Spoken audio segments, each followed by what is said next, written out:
Hello everyone, I am Sunil Kumar Pudar and today I am going to discuss about the risk loss bubbles in economy in terms of investment.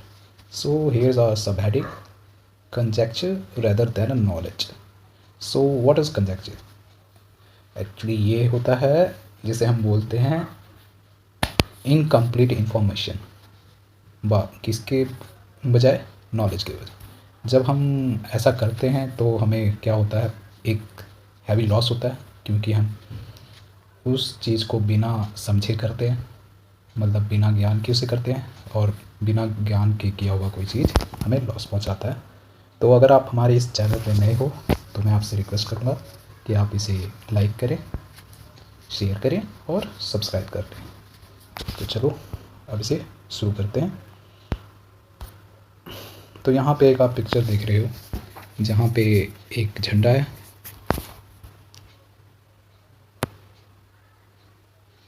और एक आदमी है। ये आदमी एक पूरे stock holders को डिनोट कर रहा है और यहाँ पे एक बैंक है। और तो इसमें हो क्या रहा है एक्चुअली कि जो स्टॉक होल्डर है वो अपना इन्वेस्टमेंट, मतलब जो अपनी अर्निंग है, इनकम है, वो क्या कर रहा है, कहीं पे लगाता है, फाइनेंशियल इंस्टीट्यूशन पे लगा रहा है। मान लो गवर्नमेंट में लगा रहा है या किसी बिजनेस यूनिट पे, मतलब कंट्री की ग्रोथ पे एक्चुअली लगा रहा है। ये किसी इकनॉमी के लिए बहुत इंपॉर्टेंट भी है। अब उसको इससे मिलेगा क्या, डाल के इन्वेस्टमेंट या अपना स्टॉक होल्डर्स अपना पैसा डाल के किसी फाइनेंस इंस्टीट्यूशन में उसको क्या करते हैं, वो उसका रिटर्न लेते हैं, मतलब उसका प्रॉफिट शेयरिंग करेंगे। और ये हमारे देश को एक बेटर ग्रोथ और डेवलपमेंट में हेल्प करेगा, जिससे हमारे देश में काफ़ी चीज़ों का इंफ्रास्ट्रक्चर, गवर्नमेंट, अच्छे road, everything we will get. So I hope you have understand this. चलो तो अब नेक्स्ट स्लाइड पे चलते हैं। अगर ये चीज़ ठीक से ना हुई तो हम पहुंच जाते हैं मार्केट फेलियर की तरफ। और मार्केट फेल होने की वजह से क्या होता है, एक मार्केट डिस्टॉर्शन होता है। और ये इसमें सबसे इम्पॉर्टेंट चीज़ है कि हमें सस्टेनेबल रखना चाहिए, सस्टेनेबिलिटी रखनी चाहिए, मतलब सबको समान रूप से जो चीज़ है वो बंटवारा किया जाना चाहिए। तो ये यहाँ पे हमने सेकंड पे लिखा भी हुआ है, it's inability of a market allocating resources, scarce resources जो कम है, या कोई भी चीज़ है जो हमारे पास रिसोर्सेज लिमिटेड हैं, तो उसको किस तरीके से हम ठीक से बांटें ताकि हमारे पास एफिशिएंसी और इक्विटेबिलिटी हो। अगर ये लैग करेंगी तो इससे क्या रिज़ल्ट आएगा, हमारे पास economic and social welfare damage होगा, हमारी अर्थव्यवस्था बदल जाएगी और हमारे समाज में भलाई के काम नहीं हो पाएंगे। तो यहाँ पे एक डायग्राम बनाया जो इक्विलिब्रियम को भी बोलने के लिए है, मतलब डिमांड और सप्लाई अच्छा रहना चाहिए। अगर इनमें से कोई भी चीज़ बिगड़ता है तो मार्केट डिस्टॉर्शन है। अब फैक्टर्स क्या क्या होते हैं जो मार्केट को गिरा देते हैं। पहला है एक्सटर्नलिटीज़। अब समय समय पे क्या होता है, फाइनेंशियल मार्केट गिर जाते हैं, फेल हो जाते हैं कुछ समय के लिए, और ये छोटी गलतियों की वजह से, जिसके कारण हमारे सफिशिएंट लिक्विडिटी हमारी मार्केट में नहीं होता। और ये बहुत बार मैक्रो, मतलब हाई लेवल, बड़े लेवल पे भी क्या होता है, मैक्रो लेवल पे फॉल हो जाता है मार्केट, और डिस्टॉर्शन, मार्केट डिस्टॉर्शन का एक कारण बनता है। तो इसकी वजह से होता क्या है कि इसके नेगेटिव इफ़ेक्ट्स होते हैं। तो इन नेगेटिव इफ़ेक्ट में क्या होता है, हमारे देश में अनएम्प्लॉयमेंट बढ़ जाता है, जो असली वेजेस होते हैं वो गिर जाते हैं, एक पॉवर्टी लेवल होता है। तो एक्चुअली यहाँ पे मैं आपको एग्जांपल देना चाहूँगा। एक मान लो फाइनेंशियल इंस्टीट्यूशन है जो फाइनेंशियली बहुत हाई बिजनेस है किसी कंट्री के, क्योंकि एजुकेशन हर एक की नीड है और इसका कोई कॉम्पिटिटर, इस होते हैं, कॉम्पिटिटर्स होते हैं, बट मेजर बेनिफिट होते हैं क्योंकि इनके पास कस्टमर खुद खींच के आते हैं। तो जब आप एजुकेशन में किसी को कुछ नॉलेज देते हो तो वो बंदा वहाँ से बनकर कुछ निकलता है। बट हम देखते हैं कि होता क्या है जो करंट सिचुएशन है, अगर हमारे पास अच्छा स्किल नहीं है जो डिमांड किया जाता है किसी इंडस्ट्री से, और अगर वो पढ़ा व्यक्ति उस इंडस्ट्री में जाएगा तो वो उसके एजुकेशन को काउंट नहीं करेगा, चाहे उसने कितना ही मेहनत किया हो, और उसके कारण क्या होता है, अनएम्प्लॉयमेंट। तो आप समझ रहे हो कि बंदा, एक आदमी है, वो एजुकेशन में पैसे लगाता है, लाखों लगाता है, हज़ारों लगाता है, पर उससे क्या हुआ, फिर भी वो अनएम्प्लॉयड है क्योंकि इसमें स्किल की कमी है। तो जो डिमांड और सप्लाई है वो यहाँ पे फुलफिल भी नहीं हो रही है। और ऐसा ही अलग अलग फाइनेंशियल चीज़ों में भी होता है। जब शेयर ट्रेड करते हो, जो आपकी ट्रेडिंग करते हो, जो किसी कंपनी में आप पैसे लगाते हो, किसी ग्रोथ में, मतलब उसको हेल्प करते हो प्रॉफिट के लिए, अगर वो कंपनी अगर अच्छा परफॉर्म नहीं करेगी तो आपकी जो मनी है, आपकी जो इन्वेस्टमेंट है, वो नेगेटिव चले जाती है और आपको एक हैवी लॉस का भी सामना करना पड़ता है। आई होप आपको ये चीज़ समझ आ गया होगा। तो अब हम चलते हैं दूसरी स्लाइड में। अब एसिमेट्रिक रीज़न क्या होता है इसके पीछे, फेलियर के पीछे? ये होता है कि आप यहाँ पे एक दो मैं बता रहा हूँ, यहाँ पे एक डायग्राम है, ए एक बी इन्वेस्टर है और एक है कॉरपोरेट कंपनीज हैं, या जिसमें लोग अपने इक्विटी लगाते, डिबेंचर्स लगाते हैं। तो होता क्या है कि आपने इनमें से एक को, या तो बायर है जो ख़रीदने वाला है उसको ज़्यादा इन्फॉर्मेशन है, या सेलर को ज़्यादा इन्फॉर्मेशन है, तो एक के पास कुछ ज़्यादा है जानकारी और एक को है कुछ कम। तो ये एक बहुत बड़ा प्रॉब्लम डालती है जब आप एक को नुकसान करेगा। तो हुआ क्या है, information give either the buyer और seller a better opportunity to make a profit from a purchase और सेल। तो यहाँ पे डायग्राम है, यहाँ पे हमारे पास एक इन्वेस्टर है, वो पैसे लगाता है किसी कंपनी में, चाहे इक्विटी, डिस्ट्रीब्यूशन, हाइब्रिड, कैसे कैसे किसी में भी पैसे लगाया। उसको जैसा बताया गया कि लोगों द्वारा बताया गया कि यहाँ पे अच्छी इन्वेस्टमेंट है, अच्छे रिटर्न्स आएंगे, तो उसने उस डाटा या किसी डाटा बेस पे भरोसा कर गया, उसने इन्वेस्टमेंट कर दिया किसी और को, कोई के रीज़न को ध्यान में रखते हुए। जब उसको रिटर्न मिला, बैंक में एनपीए बढ़ रहा है, अब उसे इस चीज़ का पता नहीं, अचानक से आरबीआई बोलता है कि ये एनपीए है, अब यहाँ से कोई ट्रांजैक्शन नहीं होगा, अब वो बैंक को बंद करना पड़ेगा। उस रीज़न से उसके टर्म्स और कंडीशंस हैं, जो आपने इन्वेस्ट किया अब वो आपको उतना नहीं मिलेगा, आपको उससे कम मिलेगा। आपने 14 लाख लगाए थे, बट एंड ये डूब जाने की वजह से बैंक का एक कंडीशन बोलता है कि आप अब इसमें 3 लाख या 4 लाख से ज़्यादा नहीं निकाल सकते। मतलब आप इतने हैवी लॉस झेल गए, जो कि इंडिया में भी हमने फेस किया है। जैसे नीरव मोदी पैसे लेके चले गए, लोगों ने जो पैसे लगाए, अब एयरलाइंस कंपनी जो पेट्रोल, जो बाकी फ्यूल्स देते हैं, उनको भी देना है, उनको भी इस वजह से नुकसान होता है।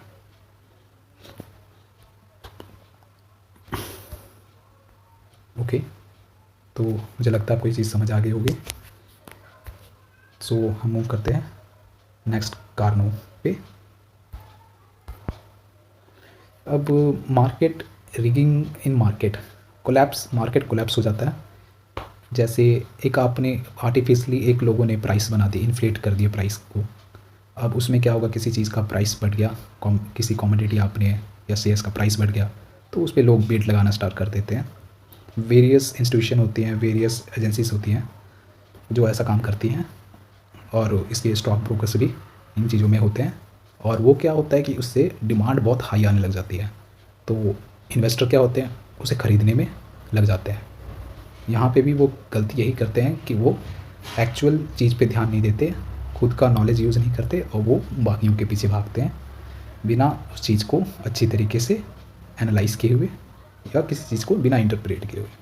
तो उससे उन्हें एक मार्केट ट्रिगिंग बबल का सामना भी करना पड़ता है। अब रिस्क टेकिंग और मॉरल हजार्ड भी एक फैक्ट इनका रीज़न माना जाता है। क्या होता है, मॉरल हजार्ड हमें ऑलवेज हाई रिस्क लेने के लिए प्रोत्साहन देता है। आप बिना सोचे, आपका मॉरल अंतमा बोलता है कि हाँ ये ग्रो करेगा, आप विश्वास करके कोई चीज़ पे पैसे लगाते हो, तो आप ऑलवेज एक हाई रिस्क में आ जाते हो। अब बहुत हाई इन्वेस्टमेंट लेना है, तो ये हमें पता ही है कि हमें रिस्क भी हाई लेने का, और greater profit we have to take higher risk. अब इसमें क्या होता है, जो अमाउंट ऑफ वेल्थ इन्वेस्ट होता है, हमारा एक बहुत अच्छे अच्छे जो भी प्रोजेक्ट्स होते हैं, और वो प्रोजेक्ट्स हमेशा रिस्की होते हैं। Various affect of the risk sharing, but जब आपको ये ट्रांसफ़र करना होता है, जब कोई मिस हैपनिंग होगी तो आप अनक्लियर होते हो कि इसका कौन जिम्मेवार है। तो रिस्क शेयरिंग के टाइम पे सब अनक्लियर हो जाते हैं। सो जब भी आप किसी प्रोजेक्ट पे रिस्क लगाएं, एक बार उसकी एनालिसिस, उसकी बेनिफिट, रिस्क, एक मॉडल अपना तैयार रखें, फाइनेंशियल मॉडल तैयार रखें, और एक पूरा उस पर प्रोसेस को रखें कि आपको कब किस केस पे पैसे निकालने हैं, किस पे, या आप गुड फाइनेंशियल पर्सन को उसके लिए चूज़ करें। अब मोनोपोली भी एक बहुत मेजर रीज़न होता है। इसमें क्या होता है कि आप एक्चुअल जो रेस्ट्रिक्ट करते हो आउटपुट को, और प्राइस आप बढ़ाई जा रहे हो, और सुपर नेचुरल बेनिफिट्स में उठाते हो लंबे रन में। एक तरीके से वन मैन आर्मी का काम करती है, जहाँ पे लोग अपनी आउटपुट, अपना रेट और बाकी चीज़ों का प्रॉफिट उठाते हैं। मोनोपोली का मीन्स होता है एक ही बंदा इन्वॉल्व है एक किसी काम को लेके। अगर आपके यहाँ पे कोई एक ही बैंक है और उसके आसपास एरिया में कोई आपके बैंक नहीं है, तो वो उसमें जो पैसे आएंगे वो लिमिटेड आएंगे, और आपको पता है इसके लिए आपको दूर जाना पड़ेगा, आपको 20 किलोमीटर कहीं और जाना पड़ेगा। तो आप सोचते हो कि इसी बैंक से हम निकालेंगे, तो वहाँ पे जो फंड, जो पैसे आएंगे बैंक्स में, एटीएम्स में, वो लिमिटेड रहते हैं। पर आपकी डिमांड क्या होती है वो, तो इस केस में वो बैंक पूरा एंजॉय करता है। इसी तरीके से ट्रेडर्स भी करते हैं, वो मोनोपोली बनाने की ट्राई करते हैं, बट ये होना पॉसिबल नहीं होता, क्योंकि गवर्नमेंट को भी पता है इससे करने से नुकसान रहेगा। और एक इरेशनल बिहेवियर, स्पेकुलेटिव बबल भी रहता है। इरेशनल मीन्स आप बिना अपना बुद्धि का प्रयोग किए हुए किसी चीज़ पे जाओगे। तो मैं आपको एक चीज़ बताऊँगा स्पेकुलेटिव बबल होता क्या है। पहले स्पेकुलेटिव बबल के बारे में बात करेंगे। एक स्पाइक है किसी चीज़ का, किसी ज़मीन का, एसेट का कोई वैल्यू है, उसमें अचानक से बढ़ोतरी हुई किसी पर्टिकुलर इंडस्ट्री से, रियल एस्टेट ही आप मान लें।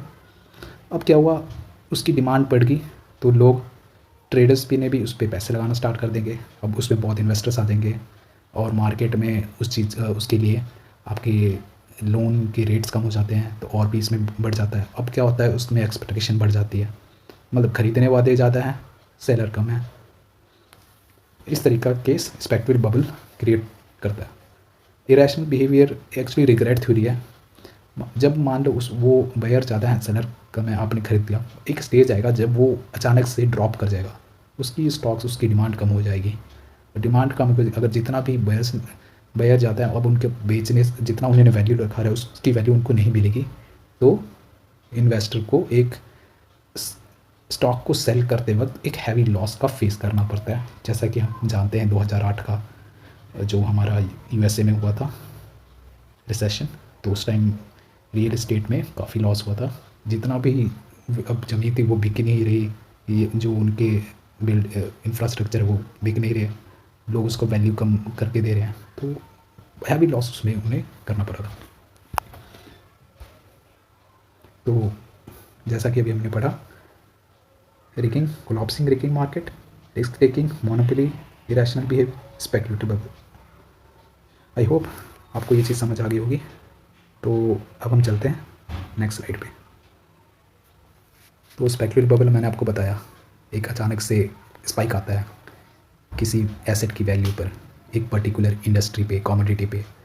तो उससे क्या होता है, लोग अपनी गैस वर्क को ज़्यादा प्रेफर करते हैं।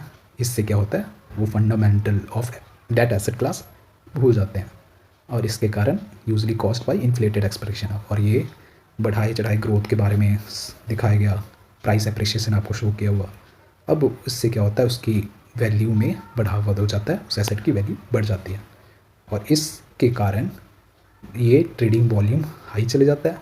इन्वेस्टर पूरे रिलाई कर जाते हैं एक्सपेक्टेशन पे विदाउट देयर रैशनल बिहेवियर, और बायर भी बढ़ जाते हैं सेलर से ज़्यादा, और बहुत प्राइस बियॉन्ड चले जाता है, और आप बल्कि आपको ये भी नहीं पता होता है एक्चुअल में कितना उसका वैल्यू सजेस्ट किया जा सकता है। और इसे हम मार्केट प्राइस बबल बोलते हैं, मार्केट बबल बोलते हैं, और इसकी वजह से हमें लॉस भी झेलना पड़ता है। So here in blue it is written that buying और holding the asset with little consideration for valuation. और जब आपको उस अचानक से उसकी डिमांड, जब एक स्टेज होता है जब उसकी डिमांड नहीं रहती और डिमांड ना रहने के कारण उसकी वैल्यू कम होती है, इसके कारण बायर्स और ट्रेडर्स को एक हैवी लॉस झेलना पड़ता है और इस चीज़ को ठीक करने के लिए गवर्नमेंट को फिर वर्क करना पड़ता है। इसलिए इस चीज़ पे ध्यान रखें और रिस्क लेने से पहले सोचें, उसकी अच्छी फाइनेंशियल प्लानिंग करके इंटरप्रेट करें, एक रिस्क मॉडल बनाएं जो कि आपके लिए काफ़ी अच्छा होगा। अब एसेट बबल होता क्या, क्योंकि हमने अभी स्पेकुलेटिव बबल में पढ़ा कि एसेट टर्म बहुत यूज़ हुआ। कोई भी चीज़ जिसकी एक वैल्यू हो, रियल एस्टेट भी हो सकता है, गोल्ड हो सकता है, कोई भी ऐसी चीज़ जिसमें कोई इंडस्ट्री लगी हो। When assets such as housing stocks or gold dramatically price rise over a short period of not supported by product value, the hallmark of the bubble is irrational exuberance। तो यहाँ पे वो बोल रहा है कि जब कोई एसेट है हमारे पास, स्टॉक्स है, गोल्ड है या हाउसिंग है, उसकी प्राइस अचानक से बढ़ गई छोटे से पीरियड में और उसकी प्रोडक्ट वैल्यू उसको सपोर्ट नहीं कर रही, तो ये एक इरेशनल के एक्सपीरियंस के रीज़न से आता है, जो कि एक फेनोमिना है जहाँ पे हर कोई क्या चाहता है, उसको ख़रीदना चाहता है उस एसेट को। जब इन्वेस्टर्स फ्लॉक्स कर देते हैं उसकी प्राइस को, तो उसकी डिमांड, उसकी प्राइस दोनों बढ़ जाती है। इसके बाद इन्वेस्टर्स क्या होता है, उस प्राइस एसेट का एक सस्टेनेबल वैल्यू से भी ऊपर कर देते हैं, जो उसकी एक वैल्यू रहनी चाहिए उससे भी ऊपर बढ़ा देते हैं कि उसकी डिमांड बढ़ रही है और वो उसकी अब हर कोई इसको चाह रहा है, तो वो उसकी एक एक्चुअल वैल्यू से भी ऊपर कर देते हैं। और एक टाइम आता है जब उसका जो डिमांड है वो एक एंड आ जाता है, फिर वो एक बस्ट हो जाता है, मतलब प्राइस क्रैश हो जाता है, उसकी डिमांड गिरने लगी है। अब आउटकम जो आएगा वो बिज़नेस और हाउस होल्ड स्पेंडिंग में पड़ जाता है, क्योंकि अब इतना है नहीं और इसके कारण अब लोग अपने खर्चे नहीं संभाल पा रहे, इससे इकोनॉमी एक में पोटेंशियली डिक्लाइन आ जाता है। तो यहाँ पे आपको एक मैं एग्जांपल शो करूँगा। ये हमारा बिटकॉइन है, ये हमारा बिटकॉइन है। कुछ इस तरीके से आजकल इसी पे बहुत लोग चर्चा रहती है, काफ़ी लोग डिस्कशन करते हैं और शायद आपको भी हो सकता है इसके बारे में पता भी हो और हो सकता है आपको नहीं पता हो, पर ये एक डिजिटल करेंसी है जो बहुत ज़्यादा ही बूम कर गई, बट कुछ टाइम इसमें भी हमें डिक्लाइन देखने को मिल रहा है। अब हम एक इसी के बारे में बात करेंगे, बिटकॉइन के बारे में। तो बिटकॉइन एक डिजिटल करेंसी है जो मॉनेटरी एक्सचेंज का एक सिस्टम है। इसमें कोई भी गवर्नमेंट या सेंट्रल बैंक का ज़्यादा कंट्रोल नहीं है, रेगुलेटेशन अभी तक तो नहीं है, जो कि सितंबर 2015 में यूएस कमोडिटी के तौर पे आया और फ्यूचर ट्रेडिंग कमीशन इसने डिज़ाइन किया गया बिटकॉइन को कमोडिटी। 2017 में क्या होता है कि बजाज फाइनेंशियल सर्विस एजेंसी इसको रिकॉग्नाइज़ कर देती है लीगल पेमेंट के तौर पे अप्रैल में, और Japanese trader 60% of the market occupy कर लेते हैं। फिर 2017 में बिटकॉइन 1300% राइज कर जाता है और जनवरी की क्लोज होने तक इसमें इसकी 16 बिलियन की टोटल मार्केट वैल्यू बन जाती है और $229 बिलियन की एंड होने तक। और इस अचानक से एक देखा जाता है कि नवंबर 29, 2017 में बिटकॉइन एक हाई रिकॉर्ड लेवल पे पहुंच जाता है, अब जिसकी मार्केट वैल्यू हो जाती है $11,500 और अचानक से ये 9,600 में की वैल्यू पे आ जाता है। तो आप समझ रहे हो ना कि क्या हो रहा है, कि डिमांड अचानक से पहुंचती है, डिमांड स्टेज पे आ जाती है जहाँ पे अब उसकी वैल्यू, लोग उसको अपनी चीज़ों को पूरा नहीं कर पाते हैं, या एक इनोवेशन की वजह से वो ग्रेज करता है और ग्रिप वाइन इसकी वजह से बढ़ता रहता है, और एक स्टेज आती है जब उसकी वैल्यू अचानक से शेयर मार्केट या ट्रेड में भी गिरावट देखी जाती है और जिसने इस पर पैसा लगाया अब उसको बहुत कम वैल्यू मिलता है। तो एक्सपेक्टेशन और रियलिटी में काफ़ी फ़र्क देखा जाता है इधर। डेट्स तो मैं आपको एक और चीज़ बताना चाहूँगा। तो बिटकॉइन की वजह से हमारा यूरो, स्टर्लिंग में भी की वैल्यू पे भी इफेक्ट आता है, क्योंकि बिटकॉइन अब एक लेजिस्लेट तो कर दिया गया है, लेकिन जब वेरियस कंट्री जब यूएस डॉलर पे वर्क करती है तो बिटकॉइन डिजिटल करेंसी हर कोई इसको ख़रीदता है, तो हर एक कंट्री की मार्केट वैल्यू कुछ में चेंजेस होते हैं, तो उसमें भी ये अफेक्ट करता है। एसेट बबल कॉजेज़, अब इसकी कॉजेज़ क्या है एसेट बबल में, ये अचानक से बढ़ के गिरने की इसके कारण क्या होता है। तो पहला तो इरेशनल है कि आप बिना समझे उस पर करते हो, एक डिमांड आती है वहाँ पे, फिर वो बस्ट कर जाता है, इसके कारण उसकी डिमांड कम हो जाती है। अब उसको लोग उसके स्टॉक्स बेचना चाहते हैं ताकि वो उस चीज़ से रिकवर हो पाए, बट जब वो बेचते हैं तो उनको एक हैवी लॉस का सामना करना पड़ता है। पहला तो इस चीज़ को गेन देने के लिए पहले तो लो इंटरेस्ट कर दिया जाता है, ताकि लोग क्या करें, पैसा लेना शुरू कर दें, क्योंकि जब कोई चीज़ चीप होती है तो उस वक्त उसको इन्वेस्टमेंट में लगाने लग जाते हैं। उसके बाद जो लोग उसको अच्छे रिटर्न्स में नहीं कर पाते, और इससे रिजल्ट में क्या होता है, उनको हाई रिस्क में स्पाइकिंग एसेट प्राइसेस में से भी नुकसान करना पड़ता है। और ये क्यों किया जाता है, ताकि उनको हायर यील्ड आए, हायर रिस्क, उनको अच्छा, लोग अच्छे से ज़्यादा उसके जो डिमांड को बढ़ावा दे। डिमांड जनरेशन इन्फ्लेशन, जब बायर डिमांड करता है, buyers when buyers demand for an asset is lesser than available supply of that asset, जब सप्लाई ज़्यादा होती है और डिमांड कम होता है तो इन्फ्लेशन बढ़ जाती है। उस चीज़ को खरीदने के लिए डिमांड, लोग खरीदना चाहते हैं, तो इससे क्या होता है, एसेट प्राइसेस बढ़ जाते हैं, हर कोई इसको खरीदने में लग जाता है, और उसमें एसेट क्राइसिस भी होती है।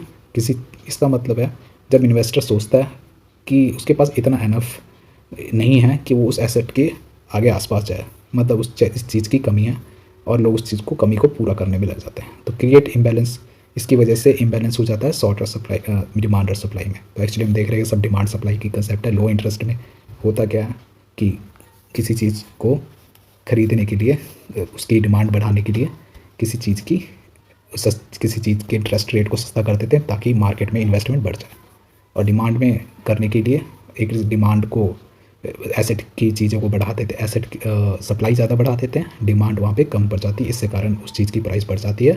एसेट क्राइसिस में ये इक्विलिब्रियम ना होने की वजह से किसी के पास इतना पैसा नहीं होता, इन्वेस्टर के पास पैसा नहीं होता कि उस एसेट के आसपास वो ट्राई कर पाए। अब इसमें 5 की स्टेजेस होते हैं स्पेक्युलेटिव बबल्स में, जिसमें हमें काफ़ी लॉस देखने को मिलता है। एक तो लॉस ये है कि मिंगसी एक बहुत ही अच्छे इन्वेस्टर हैं, इन बहुत सारे इन्वेस्टर्स, और उन्हें ये इसको एनालाइज करते हैं और तब उनको समझ आता है कि क्या हो रहा है। एक्चुअली स्पेक्युलेटिव बबल से हमें पता लग गया है कि ये अनप्रेडिक्टेबल है और डिफ़िकल्ट होता है किसी चीज़ को एनालाइज करना, क्योंकि आप किसी दूसरे के बोलने पर या अपना दिमाग नहीं हम यूज़ नहीं करते, हम मार्केट को देखकर हम लगा देते हैं, एक्चुअली में हमें उसके रियल आउटपुट का भी पता नहीं होता कि क्या है। तो अब मिंस्की भी ऐसी एक इन्वेस्टर हैं जिन्होंने 5 स्टेजेस बताए हैं इसको आइडेंटिफाई करने के लिए, इसको देखने के लिए उन्होंने जो एनालाइज किया। तो ये एक डायग्राम है, ये एक फ्लो चार्ट है, जहाँ पे पहले डिस्प्लेसमेंट आता है, फिर बूम आता है, यूफोरिया आता है, प्रॉफिट टेकिंग आता है, बस्ट आता है। फिर जब ये नया चीज़ हो सकता है कोई भी चीज़, तो बस से आप इस चीज़ को आप निगलेक्ट करें। Let's go to process. तो उस पहला फेस होता है डिस्प्लेसमेंट का, मिंस्की के हैमन मिंस्की के, अगर हम पहले वाले पॉइंट पे जाएं तो वो है डिस्प्लेसमेंट, जहाँ पे नई चीज़ आती है, इनोवेटिव चीज़ आती हैं जो ध्यान खींचती हैं बंदों का, जहाँ लोगों का ध्यान खींचती हैं। अर्ली बर्ड्स जिसको बोलते हैं, सब लोग पहले चीज़ पे हाथ मारना चाहते हैं।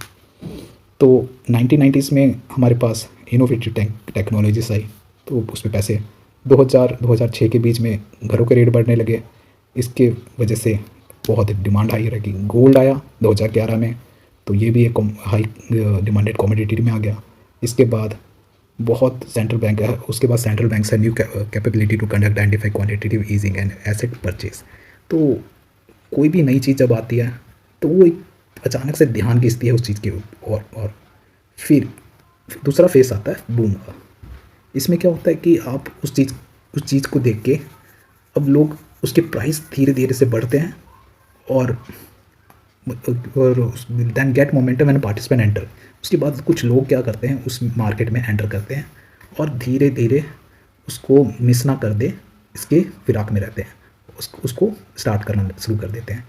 इस फेस में asset in a question attract, वो उसके एसेट की क्वेश्चनिंग नहीं करते और उसकी तरफ अट्रैक्शन हो जाता है, मतलब उसकी तरफ वो खींचे चले जाते हैं। यहाँ पे innovation,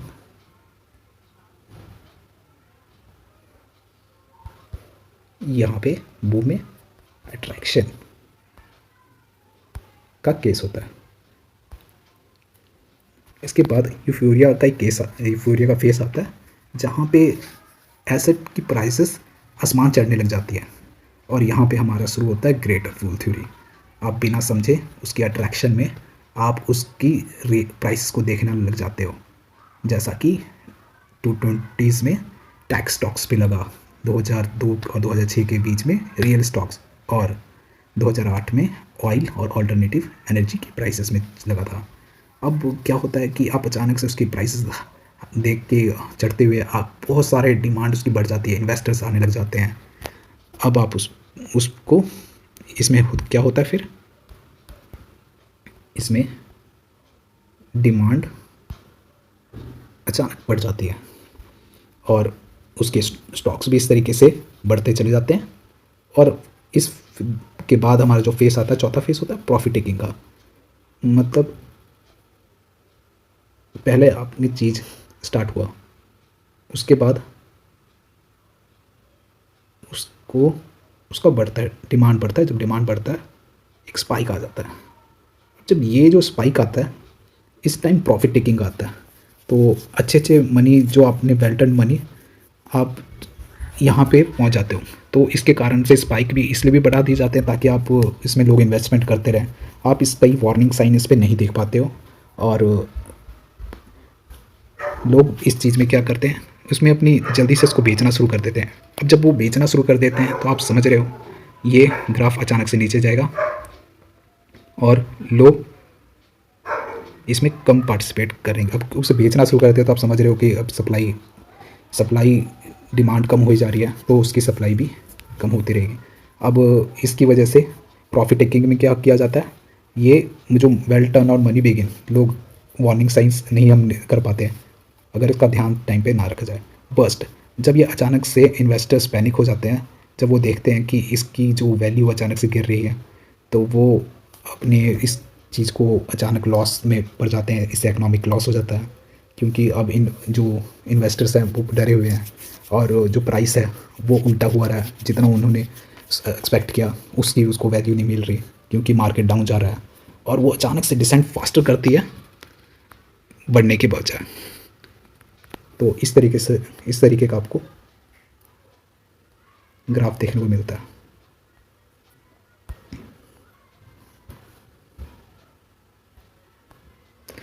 so it is the end of the lecture. अगर आपको ये वीडियो अच्छी लगी हो तो इसे सब्सक्राइब करें और इस चैनल को शेयर करें। तब तक के लिए आपका धन्यवाद and have a nice day.